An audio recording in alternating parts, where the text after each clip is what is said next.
Greetings, comrades. Latvians are normally very self-conscious folk. We love our privacy here, and I'm a bit of a weirdo for doing a podcast and telling the stories of the people. You see, the people whom I ask about this, they often need to be persuaded to talk about this issue because some of them can't understand why would some foreigner would even need to or want to hear anything about their private life. We don't like people poking around in our lives. But, and this surprised me, it wasn't always so. While researching for this episode, I came upon tons of information stating that Latvians were one of the more open societies in the 20s and the 30s. So, what happened? Well, Soviet totalitarianism happened. Totalitarianism in the sense that the government actively tried to control everyday aspect of life. And this is interesting because I obviously follow the news about various events in other countries. So, listen close. Maybe you'll notice something similar, and it might make you think a bit differently. Orson Welles, he was a smart man, you know. Shame that he didn't write any fiction, but his documentary work is excellent. I'll start with discussing a nice paper here. It's a brand new one too, about a month old. Control and Surveillance of the Private Life in the Latvian SSR, 1944 to 1953, using the repressive agencies of the state. It's written by Inete Lipša, PhD in history, from the Latvian SSR KGB Scientific Research Committee. It's my main source when talking about the marriage institution in the USSR. You see, just after World War II, where the Soviet Union suffered a staggering amount of casualties, the estimates vary from starting with 20 million and up to 40 million people dead, directly or indirectly as a result of this war, according to various sources. So due to these casualties, Stalin simply couldn't rely on mass shootings and starvations anymore. Sure, there were still mass deportations to remove the disloyal elements from the society, like the ones in 1949 that we mentioned in the previous episode, but massive terror as a routine way of doing things had to be abandoned. This meant that a new way of population control was needed, because, oh my, we really can't allow the people to do things on their own now, can we? So, the Big Brother decided that the voluntary submission to the state was necessary. And one of the means of instituting such submission was the enforcement of and propaganda about this so-called communist morale, which basically meant that people were supposed to put their interests below those of the state. They have to work hard and live a proper private life in stable families. Any divergence from this was treated as a direct assault on state authority. Cheat on your wife today, cheat your government tomorrow. If you remember the Olympic Burger episode, I quoted a joke there. He who wears Adidas will sell his country tomorrow. That joke, by the way, is a direct result of this mentality, as you can see. There was a strict cultivation of a sense that the collective interests and the influence of those collective interests and the influence of the collective is just crucial when raising a good individual. Propaganda about the social roots of vices was widespread. The rotting Western influences counterpositioned against the highly virtuous builder of communism. Like one of my favorite Russian political philosophers, late Alexander Piatigorsky, would say, there was a heavy politicization of the private sphere. Family, children, love, everyday life, they all had become political terms. They had become the battleground for the state to influence the population in. I highly recommend Piatigorsky's What is Political Philosophy lectures book, by the way. It's really amazing and gives you a lot of new perspectives. So, the communist state virtually imposed marriage when in 1944 they made divorce procedures very complicated. This was done because of the idea that under communism family behavior should be perfect. This idea was enforced not only during the Stalinist period, but also in the later Soviet periods. The state imposed several private illusions on the citizens. For the state, all relationships were quote-unquote normal, non-conflicting. The state effectively imposed on the population their own vision of what the Soviet society should be like, to the extent that they were willing to conceal quote-unquote abnormal sexual behaviors. At the same time, this was problematic to the people at the time, because everyone was also expected to work really hard. Previously, at least in Latvia, most households were traditionally single income. In Soviet era, that changed forcibly, and obviously it's hard for people who are used to single-income households where one parent spends time at home and takes care of kids to just suddenly shift to being able to see your children only after work. It seems normal now, but at that time it was a culture shock. Also, remember that kindergartens and schools and everything, they all were required to teach this communist morale, this importance of collectivism in everyday life. Also, note that unlike today, when we're all equal, but we celebrate diversity and stuff like that, this was about making everyone the exactly same. Remember that there was no place for various national cultures in the USSR until the late 80s. It was just this monolithic block of Sovietness, and to be fair, Russianness.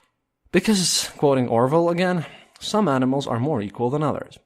The Soviet system encouraged people to tell the party about private conflicts, either their own or the ones they detected in others. These complaints were then used by the party to intervene in the private life of people, especially in their personal relationships. The documents of the Latvian Communist Party show that these complaints were then sent to the KGB, who would ultimately be the ones making decisions. There were, of course, also pleas of family members to the authorities to lessen the punishment and to return the people from exile, and not only denunciations. But, the replies to such requests are quite chilling. Here's one. This is a reply from the KGB to a person sending a plea. Quote, I inform you that Zirnis Laima Martinovna, as a daughter of a kulak, had been sent out from Latvian SSR territory correctly, and the plea for her return has been cancelled. You could always accuse someone of improper behavior for personal or political reasons. These reports would effectively discredit your enemies. You could also use accusations to broadcast your own political purity in what could be called political banditism. If you were accusing someone, you would give all the possible information, names, places, times, which was carefully recorded by the party. These thorough documents can now be used to research any number of topics on the Latvian totalitarian past, and I'm about to do so in future episodes. If you accused any political figure of improper sexual behavior, his problem, i.e. his sexuality, would be then discussed by the party, effectively fusing personal and political matters. For example, this person would be asked to publicly explain his actions and to, quote, solve them, end quote. Having sex with someone without being married, cohabitation, as the document says, was nothing less than pure moral decay, and punishment could go as far as being excluded from the party. The lesson here was that any member of the Communist Party had to live under a registered marriage and never participate in gender conflicts. But marriage did not make you bulletproof. If your spouse had a politically questionable past, you could also be punished, this time for being ignorant of communist morality. In this case, you were ordered to get a divorce.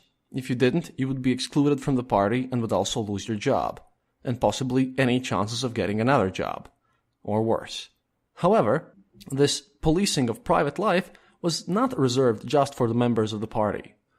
All inhabitants of Soviet Latvia had to live with this, where marriage had to be maintained or cancelled for political reasons, regardless of personal preferences. This forced dissolution of marriage was worse for the, quote, politically problematic, end quote, people, especially convicts or deportees, whose spouses were forced to get a divorce because the Soviet authorities made their lives extremely complicated while they remained married to this problematic person. Here's a KGB response for a plea from person's relatives to cancel his deportation to Siberia, just for not divorcing his wife fast enough. Quote, we inform you that Šumanis Artūrs Yanovich, as a husband of a woman convicted of supporting banditism, which is she probably supported national partisans, I presume, has been correctly deported from Latvian SSR, as he formed divorce documents only after the arrest of his wife. Thus the plea for his return has been rejected. As you can see, staying loyal to your wife was a virtue only insofar as both of the partners were both loyal to the government. People were even expected to report any arguments in the family to their party officials. And here, we return to an earlier episode again to the famous tale of Pavlik Morozov, a 15-year-old hero of the Soviet Union who did his duty as a completely loyal Soviet citizen, and reported his parents for not giving all of their wheat to the state but keeping it to themselves as to not starve. Morozov was then lynched by the villagers as the KGB took his parents away, and later made a hero of the USSR. Now remember, you have to leave your kids at a kindergarten where there is a nice man from KGB overseeing the process of education, while both parents are away at work. And no, you can't leave your kids to their grandparents or something. Kindergarten is mandatory, comrades. Also, remember that quite a lot of marriages for the people in the higher echelons of power were prearranged for the same political party reasons, to advance career and the like. Well, of course, this wasn't mentioned officially, but I have a lot of reports of people who admit that indeed it was so. While the Soviet Party tried to sustain the illusion that all the citizens were happily married or divorced, as happiness is mandatory, research shows that, on the contrary, there were many conflicts in private life, and in everyday life it was impossible to hide all the expressions of sexuality. Also, some people just didn't want to get married. If you were just living together with a partner without marriage, then you could get into trouble for that as well. Because of our glorious and famous saying by Brezhnev, "У нас секса нету," or "we don't have sex." It was meant to express that there was only procreation in the USSR. Forever. And everyone's happy. Just as mandated. There are some very interesting documents about this enforcing of this communist morale, which might be a bit shocking to you today that I've come across. Firstly, I'll note that there was no such term as private life in the USSR. It was the so-called private life. In a brochure published in Moscow in 1948, meant for propagandists, it is said that, quote, relationships between sexes isn't just a personal matter, end quote, and that this so-called private life demands that everyone understands their duties toward the family and the state.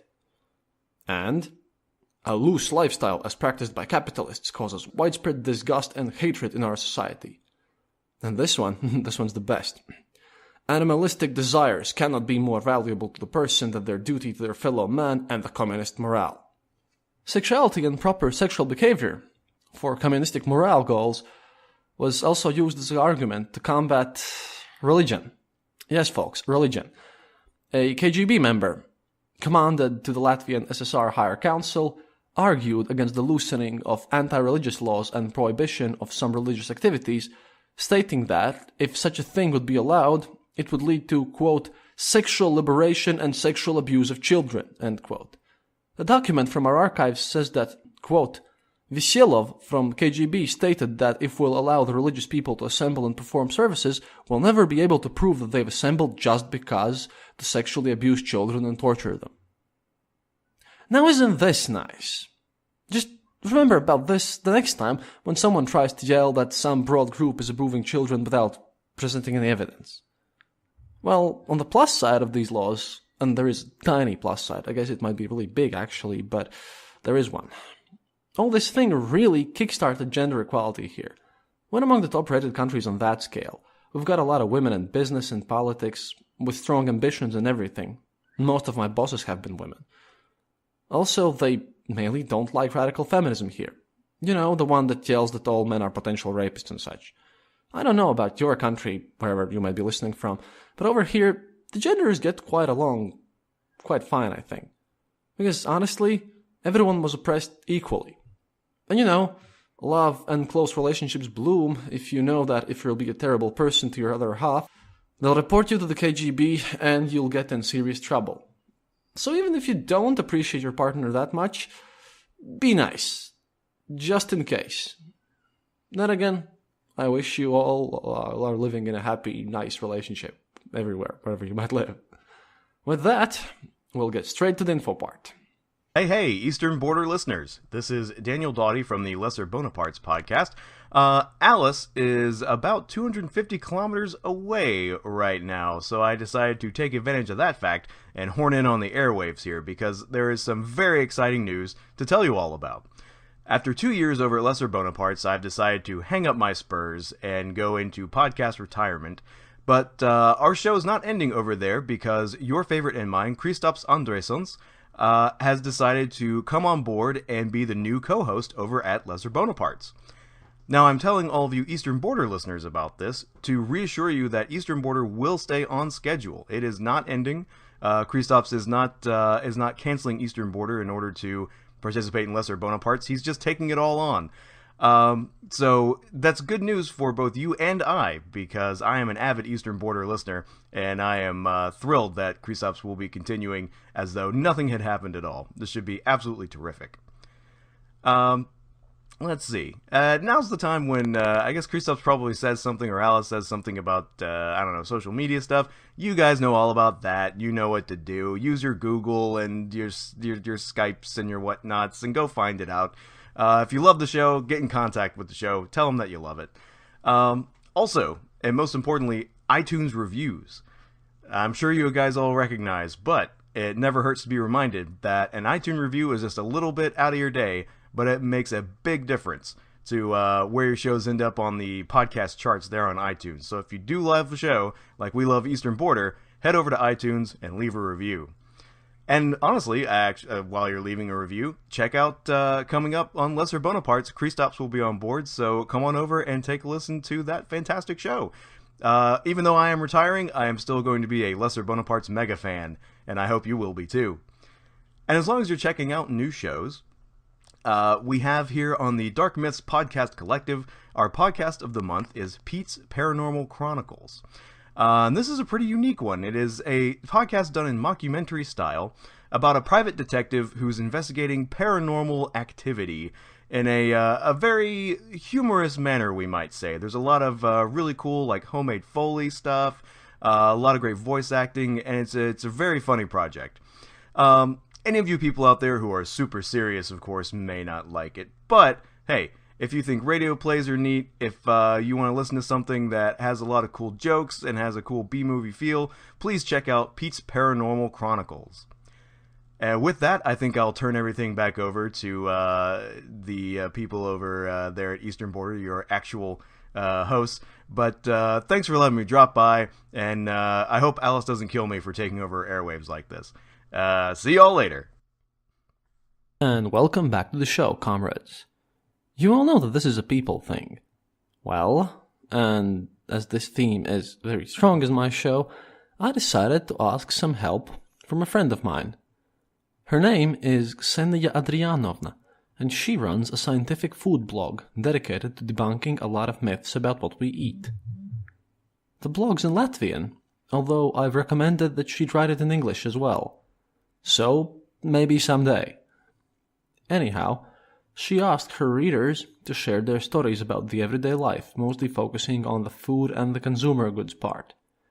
I had decided to make that a part of this show as well, and as I said in the beginning, I often have to persuade people to give me their stories. But, surprisingly, the response this time was overwhelmingly large. It also was quality stuff that I got from the people. The stories have been translated, and this time, instead of involving them in a narrative story, I want to go over them and comment on the things that I find interesting in those stories. Because there's just so much material and I find it amazing. So, let's just get to it. Number 1. I was a little kid and a teenager during the Andropov-Chernenko-Gorbachev era in one of the USSR's main Baltic military bases, Liepaja. Of course, I wasn't buying the food myself, but I still clearly remember the assortment. The assortment can be described with a single word: chicken. I don't quite remember where the chickens came from during the Soviet time, but it was the only one more or less available meat product. They were always quite bluish in the store. My parents prepared them in all sorts of ways, steamed, baked, in soups, and whatnot else. I remember my mom cooking a very thick chicken broth, which was then either diluted with water or added to vegetables, potatoes, carrots, cabbage, sometimes even tomatoes, to make them fattier. During the season in Liepaja, another delicacy was widely available for democratic prices: cod. At that time they were huge, some 10 kilos, very heavy. You can't find such in the Baltic Sea anymore because of overfishing, and if you could, they would be unreasonably expensive. At one point came the Great Crisis. I don't really remember what the reason was. Either the USSR completely exhausted itself, or Liepaja was turned into a closed military city, and because of this status, the food supply significantly worsened. The stores were completely empty.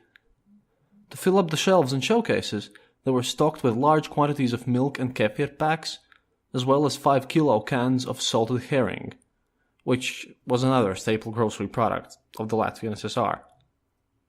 Once, slinking around the army's quarters fences, hoping to find some used cartridges, I wandered into the army's town store, where a fantastic view greeted me. The room might have been some 10 meters long, with a just as long 3-level shelf along the wall. Packs of kefir were beautifully stacked on all 3 levels, and not a single other product was in the store. I haven't been able to forget that sight. And yet, we never complained about food. I was actively engaged in sports. Besides that, I was a growing teenager. I grew to being 2 meters tall, so you can imagine what kind of an appetite such a glutton has. And nothing. I'm almost 40 now, and I haven't had any digestive tract problems or disorders that might be linked to malnutrition in childhood. As I mentioned, the assortment was uniform: chicken, chicken, and chicken again, in various steamed dishes, casseroles, croquettes, and soups. We had bread, butter, cheese, and, if you got lucky, sausage. Mainly boiled doctor's sausage. There were 3 spices for the main dishes: salt, black pepper, and bay leaves. I don't remember any others. We had a lot of different salads with sour cream. You could buy these in the market from the allotment garden owners and so-called farmers. Radishes, lettuce, cabbages, carrots. For the children, my sister and I, oatmeal porridge and semolina pudding were often made. These I still like a lot, and they probably covered a significant part of a growing boy's needs. Finally, I'll add a moralizing note. From this Soviet childhood, I've learned that what matters is only the quality of the food, and that there's plenty of it. Grimacing and whining is a simple sign of weakness. It doesn't say anything good about the person. Wow. That was the first letter that I received, and it was extremely interesting. First off, this guy, who I won't name, because he asked me not to, he works in the Latvian analog of IRS. So, I guess he was kind of well-fed at this time. About the sudden crisis, yeah, I guess you know about that already when we're speaking about people his age. It must have been the very end of Brezhnev's era, like he said when Chernenko came, when the stagnation was really, really felt. About the old kefir store, yeah, I've heard such stories from other people as well, and we'll hear some in the future in this episode. But I think that would have been just a bit more likely in the Central Asian parts of the Soviet Union, the mainland Russia, in Siberia, or maybe down there in Kazakhstan, or stuff like that. But over here in Latvia, yeah, that would have been a rare sight. Now, a nice, interesting comment about the doctor's sausage that was mentioned in this story. Doctor's sausage technically had to contain 70% meat and 30% and 10% of fat and 20% of some sort of offal or something, I don't know. Technically, there were some standards for this. I'm not that good at exactly knowing the percentages. But the trick is, like we can learn in the documents now, the Russian standard, the Soviet standard, it was named Latvian standard, Russian standard, Azerbaijani standard. It was all the same standard, just named for each and every republic. It contained these instructions about how much meat there should be in a sausage, but in brochures and informational materials given to cooks and people who worked in meat processing plants and those factories, there were actually instructions in them with what you could replace the meat in those sausages. So, for example, doctor's sausage was mostly ground up bone mixed with some mechanically dismembered chicken or something like that. But yeah, there was a huge list of other elements. They were literally called elements at some point in the brochure, which stated that with what you could replace meat and still write in your daily accounts that yes, this sausage contains like only meat. That's why some people complain that it tasted like cardboard, which it did. I mean, there wasn't anything poisonous in there, but you know, you have 50 kilos of meat for today's sausages in the factory. Maybe some 2 or 3 get actually put in the sausages because, hey, the butchers also need to eat and the director of the company wants to have a fillet or something. You know, the usual. But yeah, on to the second story then. And I'm sorry for being a bit uneasy about this because all I have in front of me are these printed out stories and there's a lot of them and I'm just picking the good ones out. I hope you won't mind this bit more chaotic part after the first one. But yeah, the second one. My mom told me that her mother always saved all the best food for guests. She's deeply resentful for that to this day. When I was a little kid, from a very young age, I was fed with meat instead of baby porridge. My mom considered porridges to have a low nutritional value. And the night before any celebrations, a birthday for example, families' women just came together and baked assorted pastries, tartlets, sponge cakes, fruit cakes, eclairs, and the tables were heavily laden. Just 3 short stories from the same letter I got. The best food for guests, which the author's mom apparently hates. Yeah, that was a tradition that stayed strong here up until the 90s, because we didn't have that much of food. But there's this rule of hospitality over here that people try to be very nice to their guests. And also, the Soviet culture in general had this idea. There are these words, "не бить, а казаться." It's like not to be but to be, sort of more likely not to be but to appear. That's why you can sometimes, even if you go to Russia or St. Petersburg or somewhere, you must have seen in the movies all those big fluffy coats that they have, fur coats. Yeah, you know, the wife might have a fur coat, but there might not be some quality food on the table that night even. It's a part of that Soviet culture, really, and yeah, it was quite custom to reserve the best food for your guests, and if you actually got those oranges in the large queue that you were waiting for, then you would save up those oranges and take them home and wait until and then just invite all the guests around while you still had those oranges. And about the baby porridges, yeah, you know, sauce had more regulations than baby porridges.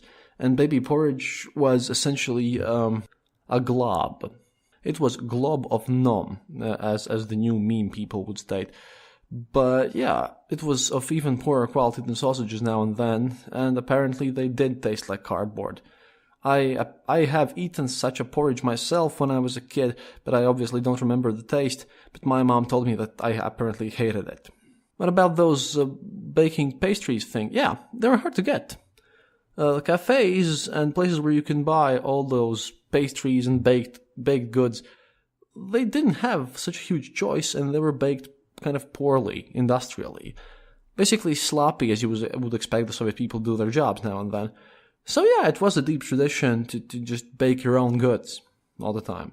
And they were really excellent, because grain products and flour, and sour cream, and the kefir and dairy products, they were kind of easier to find than all the meats and the good vegetables and the fruit. So it was easier to make all sorts of cakes, because you could access the ingredients back then. Now, the third one's a joke, which is interesting, but it falls right in. It's very short, though. My family tends to say that when they asked each other what to get from the store, the answer was, coffee, maybe a piece of sausage, as an ironic joke, because haha, of course there's no such thing in the store. No, that's a bit true. I mean, in those Bonnie stores with whom I spoke about with Travis J. Doe in his Bohemicon podcast, which I also, by the way, recommend. Travis does a bunch of various podcasts, and I'm on that show. I was on an episode talking about these Bonnie stores where you could buy quality goods for foreign money. But on average, yeah. At the moment of stagnation, at the beginning of Chernenko era, even Brezhnev era, yeah, coffee, wow, only the instant one, and only from India. Real, granulated, natural coffee was a very rare thing. And sausages, well, those doctor ones, which taste like cardboard, were out there somewhere, but even then rarely. But if you wanted a real kielbasa one or something smoked, yeah, it truly made for an ironic joke, really. So, number 4. Once, During elementary school, I had the joy of not attending school one day because my parents found out that the store will be receiving a delivery. Eggs, meat, and sour cream. All three of us had to go because they were rationing all sales, say 1 kilo per vase, for example. We got into the queue at 7 a.m., outside in winter. The store opened at 8 a.m. This event took approximately 4 hours. That was around 1978. Soviet paradise. Yeah, the queue stories are quite popular. I remember my grandmother also standing in the queue, and like I said, the situation was like you walk down the street, you see a queue, you're just coming home from work, or you're just going to work, and you're like, nope, it's a queue. I'm gonna stand there and I'm gonna buy what they give it to me. So yeah, another one of those nice queue stories. Now, number 5. Oh, I've got a few of those. I hope you won't mind that much. This one's a bit longer. Number 5. Up until the beginning, mid-70s, it was okay-ish. True, to the countryside stores, fresh meat was delivered once a week, milk and dairy products twice, fresh milk in bottles on order, strictly by list. But butter, coffee, candy, sausages, smoked meat, available mostly. Bread was the brick bread, the grey brick kind of bread, and white bread was in loaves. The kluon bread, which is coarse rye and sweet sour tasting, was always available. It was produced by Riga Bread, and it was brought in from the capital. Exotic fruits, ice cream, and stuff like that weren't available in the countryside at all. Then, slowly the sausages started disappearing. Then butter. After that, the sour cream. I remember my study years, the 80s, when entire families lined up for sour cream in Riga. 1 jar per person was permitted. Yeah, you had to take your own jars to buy sour cream, and they would just pour it in with you, because they didn't provide their own jars or plastic containers. Plastic was considered Western and really, really amazing. And soon after, coffee disappeared as well. And after that, USSR disappeared, eventually. Even though the majority will say how bad it was, and like I said, I'm quoting those things sent to me and posted in the forums there, even though the majority will say how bad it was, we were all fed, we celebrated, tables were laden for graduations, and during the dry law, every second person brewed moonshine. Ha, told you guys. Figured how to get it crystal clear, and on wedding tables it was dyed with compote and filled in lemonade jugs. Yeah, during the Prohibition I spoke about this, but food coloring to actually dye your moonshine to make it appear more legit, that's a favorite story of everyone, I think, because you couldn't just show that you have moonshine. No, you bought that one legally available bottle of, say, cheap brandy, then you, of course, used it, or just poured in a jar somewhere and gave to your plumber or someone, and then you made a moonshine, but you had to make it look like it was something legit, because what if they come and check? And what if your, neighbors or friends, what if one of them, or your acquaintances, what if one of them is the so-called stukach for the KGB and for the authorities? You kind of had to be careful, so the people just kind of used tea to color moonshine, and they used food coloring, and here, compote. That's the stuff that you get when you put fruit, like apples and something in water and make a syrup out of them.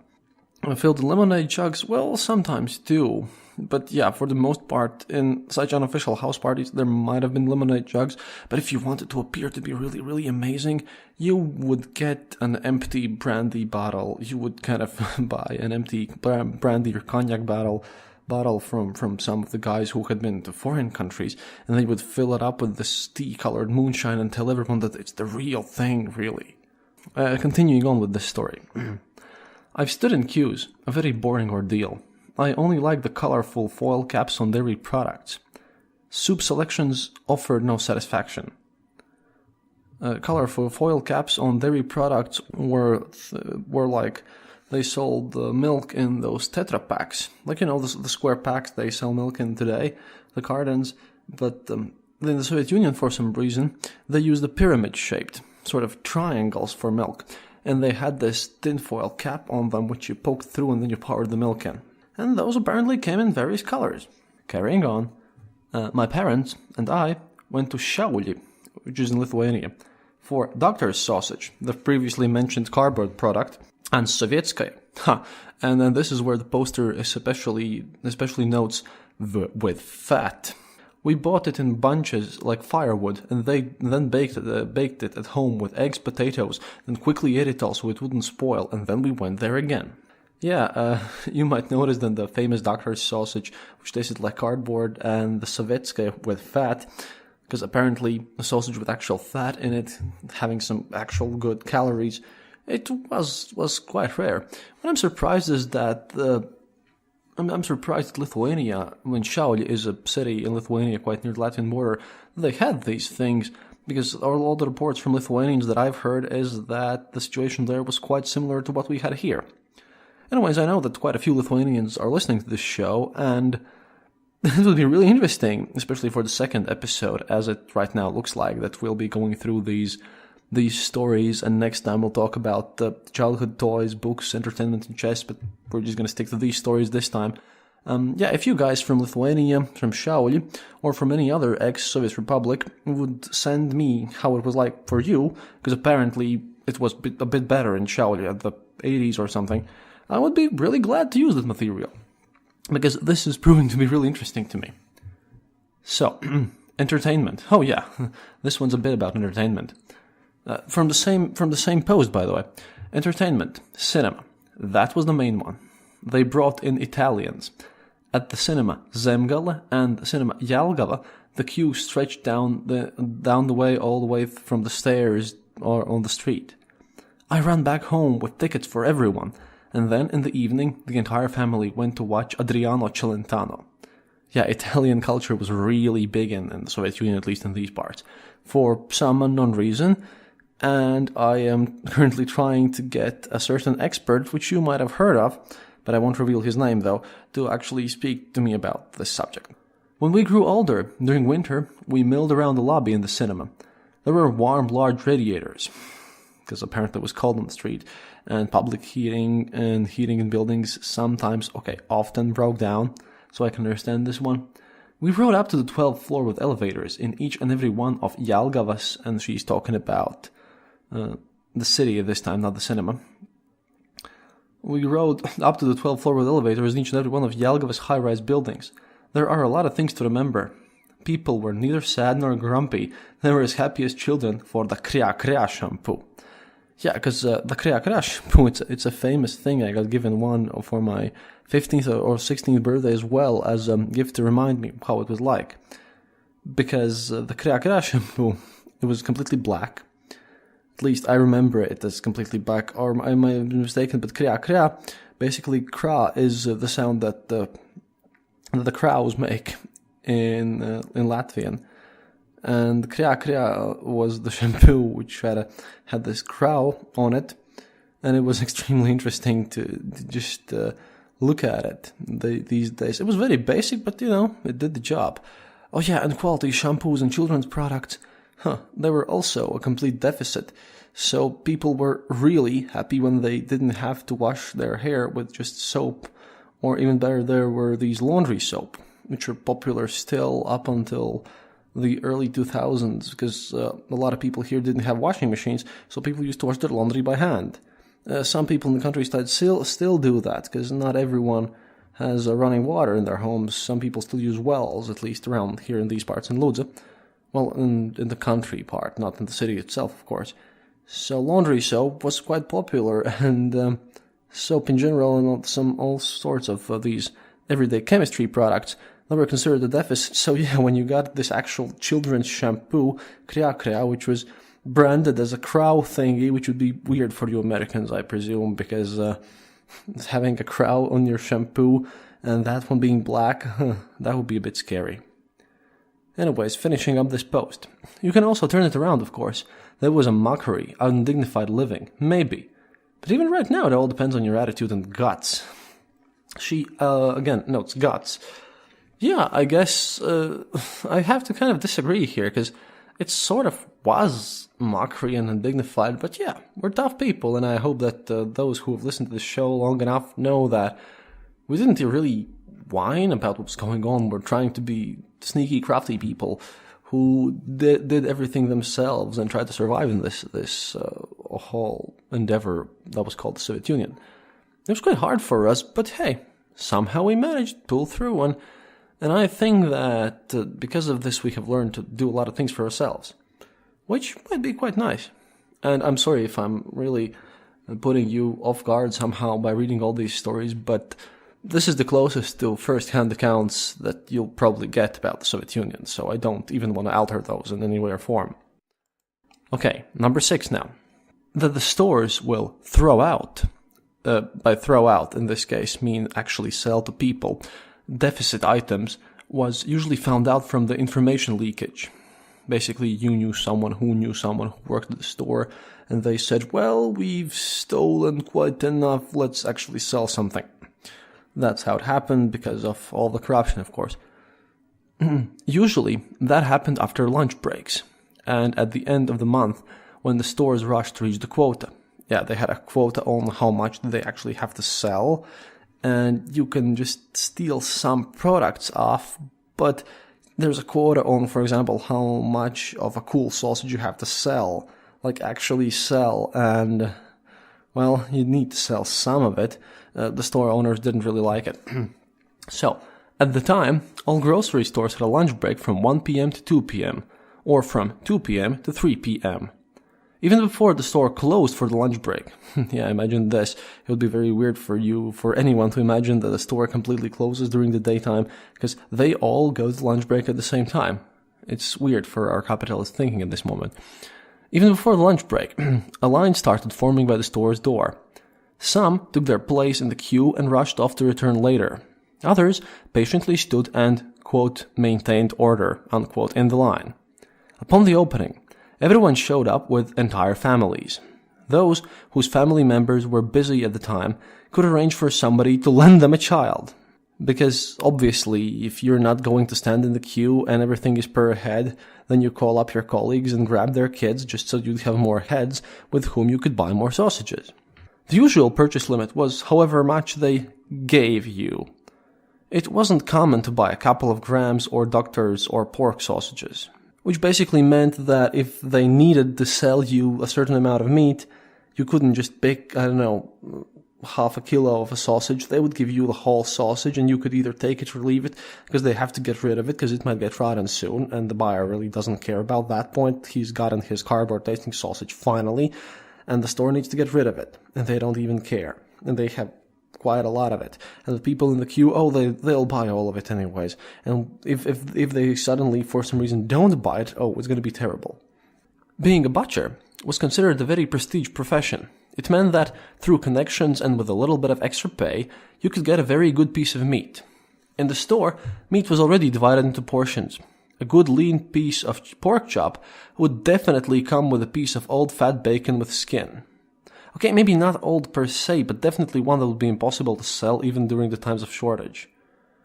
And the author of the comment says this phenomena had a name, maybe someone remembers. Yeah, it was called zaklad. Basically, you couldn't even buy a nice pork chop. You had to buy this pork chop, but it was packed in a nice bag, together with some extremely low quality meats that the store just couldn't sell, because nobody would just buy them or use them.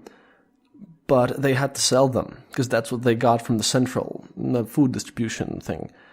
And if they didn't sell them, they would get into trouble.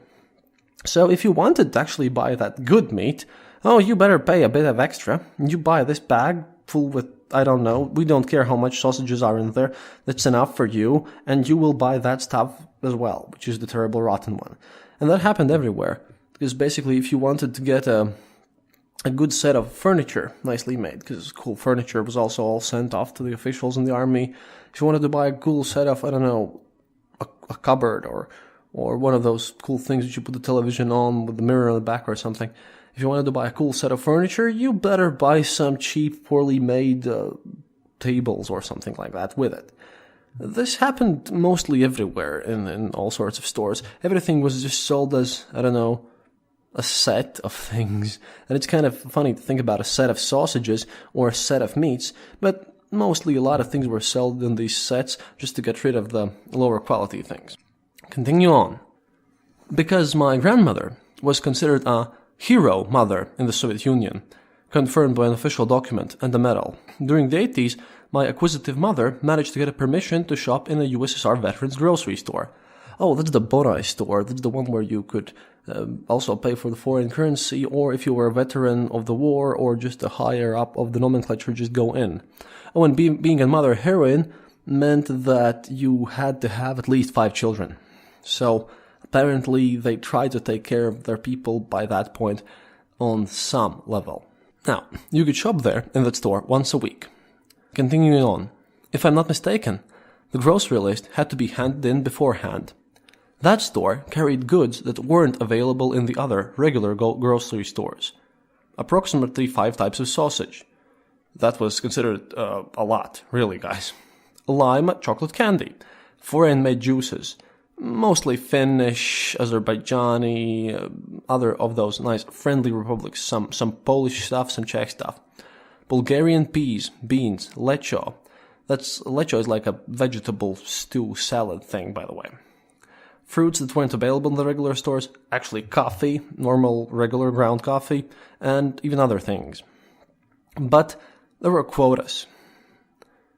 We bought as much as we possibly could, and almost everything was given out to our family members because we had a large family.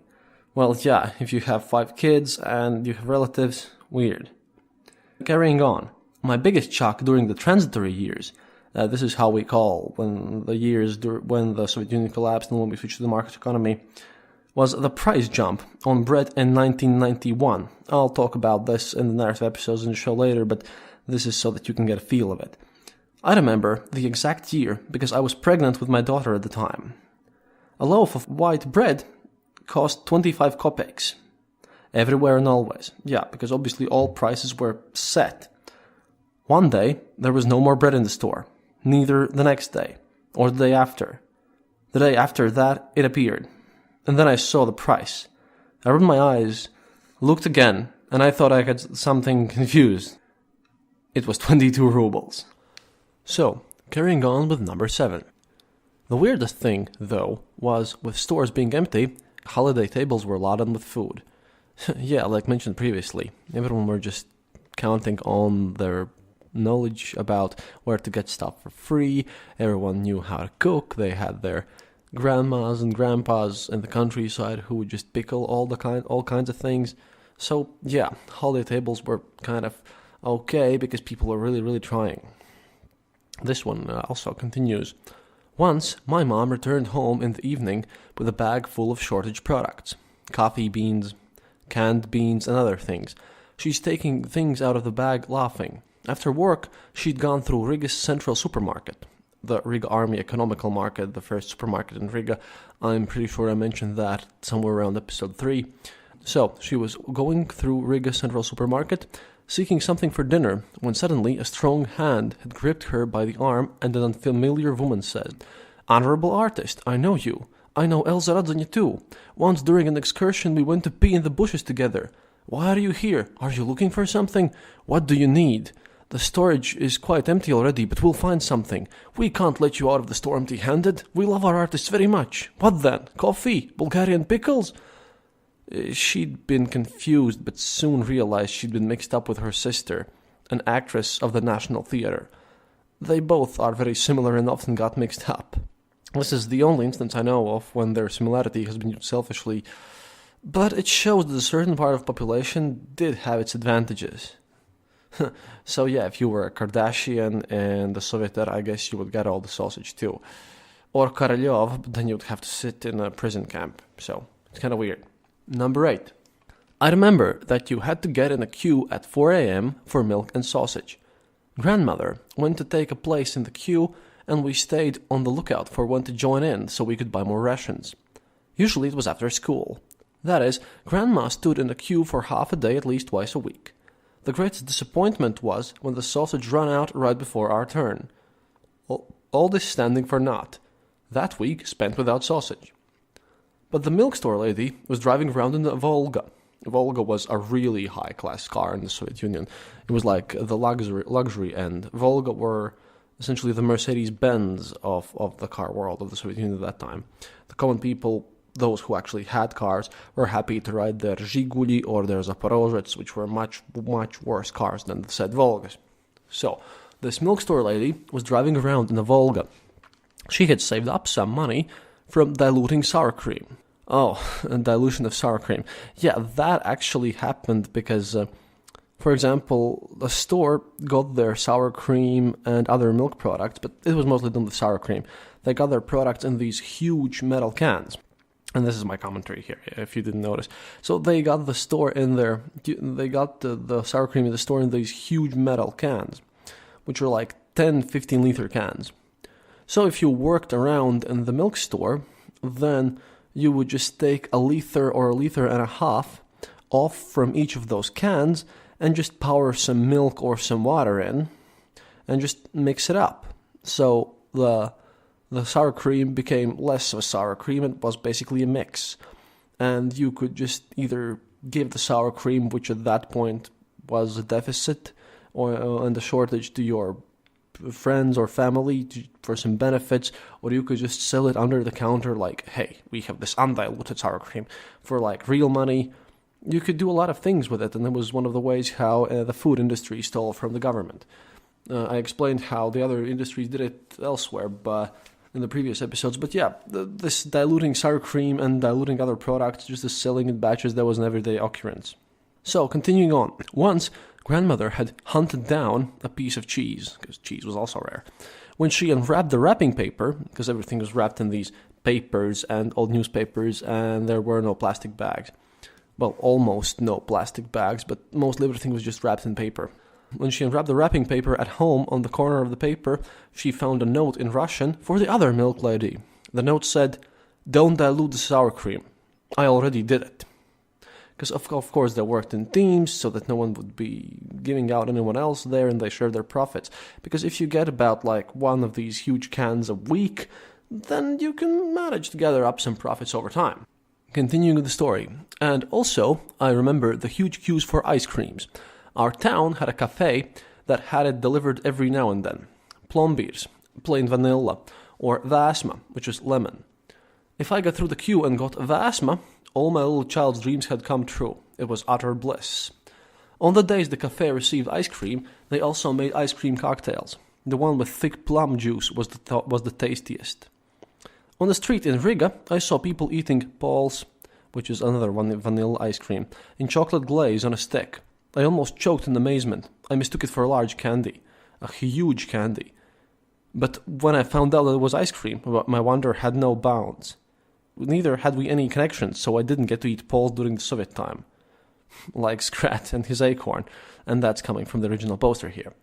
However, Mom's cousin was working in the Central Market. Nowadays, we go to the market because it's cheaper there, but back then everything was insanely expensive at the market. You could get smoked chicken or meat rolls or grapes and melons from Caucasus, pomegranates. Only the prices were astronomical, because they were sort of imported goods, and there were like these guys who just came from the ships and just unloaded some stuff. It was semi-black, kind of a greyish market area. Anyhow, we went there to our relative to get under-the-counter sausages without a queue, fresh, and as many kilos as needed, not as decreed. My mother studied in Leningrad, which is St. Petersburg now, and once she bought the 8th world wonder from there. 4 bananas. Imagine that, guys. 4 bananas. That was the only time as far as I remember. Tangerines for Christmas happened every now and again, but other exotic fruits appeared only with the arrival of the rotten capitalism, at which point I was already a student myself. We had to stand in queues for fairy tale books as well, by the way. Of that era's classic staple foods, I remember the hot sausages with canned green peas and a half a slice of a brick, so-called brick, a rye bread that you could procure at the Riga train station. Other things were eggs with mayonnaise, courgette caviar, which is essentially canned minced zucchini in a tomato sauce, canned fish, sprats, those little tiny fishes, in tomato sauce, which we mashed with a fork at home, add chopped onion and sour cream, and then spread them on white bread. Sometime shortly, before the collapse of the USSR, there were canned sprats in wine. They were marinated in red wine. I absolutely enjoyed them.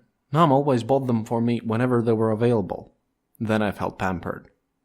Oh, and the legendary kvass from the tanks. And lemonade vending machines, and malt beverage. For some reason, beer for men and malt beverage for women and children could be bought in kiosks of public baths. And for speaking lemonade, my parents bought Baikal and Tarhun from their trip through Russia. What is currently offered in our stores under these names doesn't stand close to its Soviet time taste. Wow, well, I want to add some comments here, especially about the public baths. Public baths are pretty big here in Latvia. Well, they're more like saunas. But for the translation, it wasn't done by me this time because I'm a bit overworked, as I run a day job and I'm doing this show, and I'll be doing Lesser Bonapartes as well. So I asked for some help. So huge thank you goes to Laura, which is the wife of my little brother Charlie. Anyway, these public baths are saunas, and that's a very Latvian tradition. We have public saunas everywhere here, and when in the places where we don't have them, the people are actually quite agitated about this. And if you own some real estate, like an actual private home somewhere, because people tend to own those now and then, not all of them because we're not that rich, but if you own a house for yourself or to live in, then unlike in America, where I have heard that you meticulously take care of your lawn and you do all these barbecues, over here the same spot is filled by building the most expensive, coolest, and amazing bath in your backyard. Every private home just needs to have a bath in this, bath sauna in this backyard, because saunas are really, really big. They were big in the Soviet time, and we use these Finnish type saunas here, and they're still extremely huge here. And if you ever visit Latvia, hey, if you're interested, then I can probably even take you to one, because they're literally everywhere. And about Baikal and Tarhun, well, Baikal is made from, I am actually forgetting the name. It's made from something like pine, just smaller, with some berries on it, and it tastes kind of like Coca-Cola, and it's black, but it has this drinking soda with a lot of sugar aftertaste. And Tarhun is a green drink. It's sort of aloe vera-ish.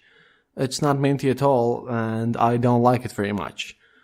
But apparently, well, I haven't drunk them in the Soviet era, so I wouldn't know. But Baikal is pretty good. I would recommend that one if you would be able to procure it somehow.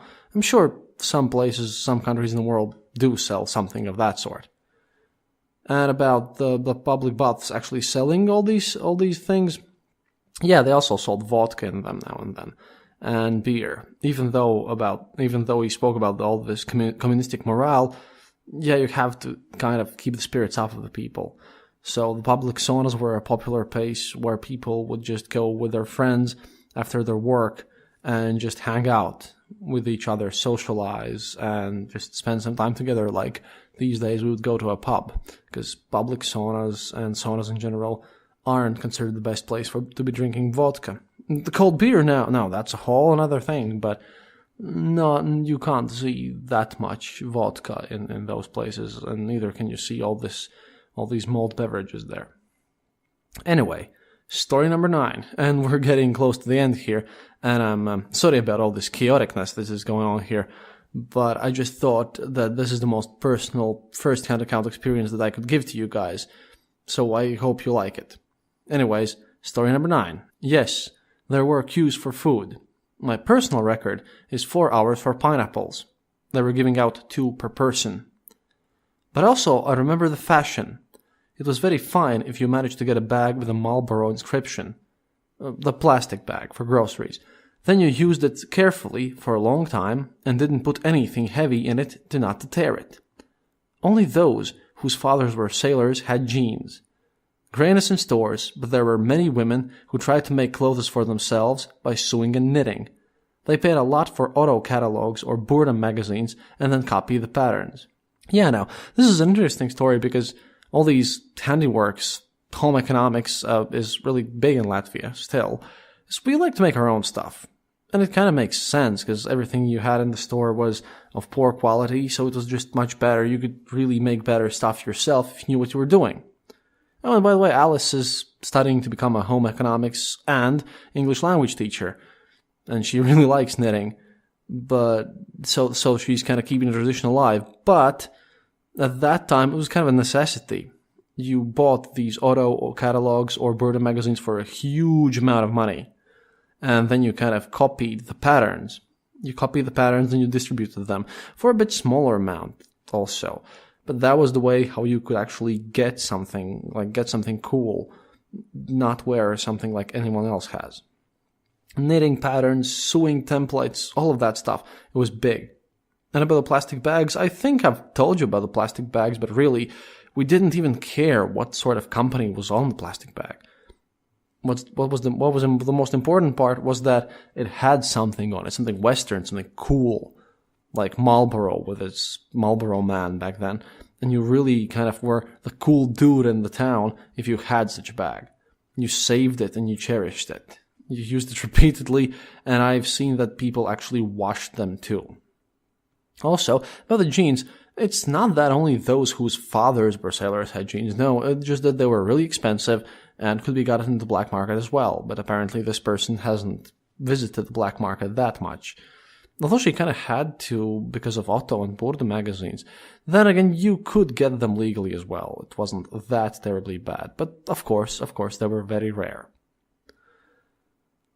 With that said, you know what? We kind of are at the end of the show this time.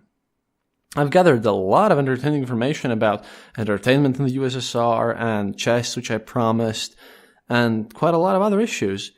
But all of this information just proved too much to handle in this single episode, because I really wanted to bring you into the spirit of Soviet everyday life by bringing you all these accounts. I hope you liked this. I hope you didn't hate me for this format. But hey, it's going to be out at the end of May, like our next show, and we're continuing all that we're doing here. As apparently next one's going to be the special about, unlike I planned, next one's going to be a special about entertainment and chess and childhood and all these cool things which I promised to be in this episode. But all this food and cues and control of marriage just took over, sadly. Also, I will be trying to provide another riff on a Cold War movie for our Patreon and PayPal supporters, to whom we thank greatly, because your support is what keeps this show running. And I haven't received any feedback from the Rocky 4, which we commented, which was terribly silly, and we didn't take it seriously at all, and I wouldn't want to watch that movie again in my life. But, just so you know, if you hated the movie, please let us know. If you loved what we did with the movie, please also let us know, because all we're doing here is just trying to make sure that you hear what we have to say, and hopefully that you're happy about it.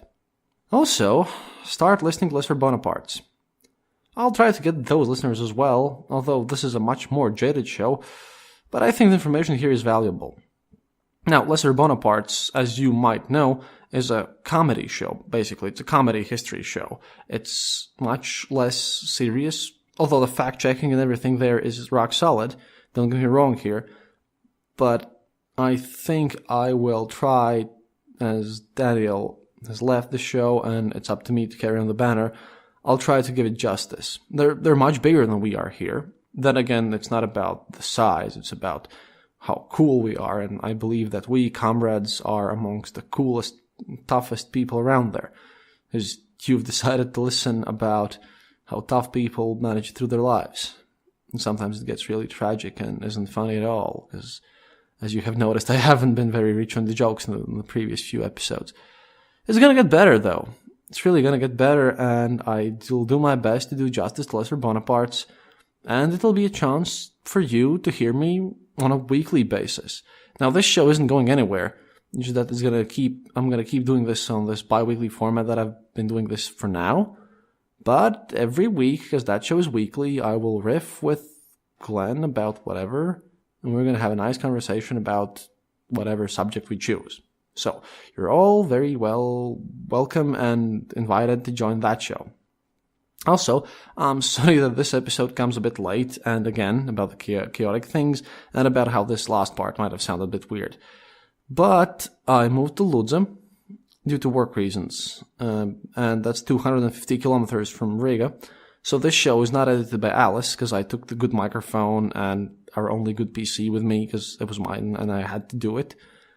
So this episode is edited by Andrew, who also edits a bunch of shows, including whatever Travis J. Doe is making, because he's making like 6 shows, and From Wittenberg to Westphalia and Lesser Bonapartes and all that stuff. So if the editing sounds weird, that's because of Andrew. Blame Andrew. Actually, this is edited by Ryan from the Rumor Flies podcast. Sorry if this doesn't sound quite up to Alice or Andrew's standard for editing, but if it doesn't, you can still blame Andrew. Secondly, yeah, I moved in this apartment, and as you might have seen on Facebook or Twitter, a traveling circus group just set up right outside of my window, and were blasting crazy techno music 24/7 for 2 days, and I couldn't get any recording done. And after I recorded everything and sent everything to Andrew, turns out, from the last part, like 12 minutes were missing, so I had to re-record them, and it's almost 1 a.m. at this time. But yeah, I put a lot of effort in these episodes, and I hope you enjoyed them, and I experimented the formats, of course. But you know what? Let's see how this goes. Let's see how I do with Lesser Bonapartes, and I'll try to make the Eastern Border as great as possible.